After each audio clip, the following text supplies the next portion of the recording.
একদিন গ্রামের এক ছোট্ট বাড়ির পাশে কুকুর টমি আর বিড়াল মিনি বাস করত। তারা দুজনেই এক বাড়িতে থাকলেও খুব একটা কথা বলত না। টমি সারাদিন উঠানে ঘোরাঘুরি করত আর মিনি চুপচাপ বারান্দার কোনায় বসে থাকত। একদিন রাতের বেলা হঠাৎ করে বাড়িতে এক চোর ঢুকে পড়ল। সবাই তখন ঘুমিয়ে, কিন্তু টমির ঘ্রাণ শক্তি খুব তীক্ষ্ণ ছিল। সে সাথে সাথে বুঝে গেল। টমি চিৎকার করে ঘেউ ঘেউ করে উঠল।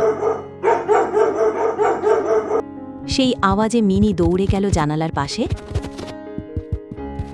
আর দেখল চোর রান্নাঘরে জানালা দিয়ে ঢুকেছে। মিনি সাথে সাথে টমিকে নিয়ে রান্নাঘরের দিকে গেল। টমি তখন ভয়ঙ্কর গর্জনে চোরের দিকে তেড়ে গেল আর মিনি মিউ মিউ করে বাড়ির সবাইকে ডেকে তুলল। চোর ভয় পেয়ে পালিয়ে গেল। পরদিন সকালবেলা বাড়ির সবাই টমি আর মিনিকে খুব আদর করল। সেই দিন থেকেই টমি আর মিনি ভালো বন্ধু হয়ে গেল। তারা একসাথে খেলে, খায় আর রাতে পাহারা দেয়।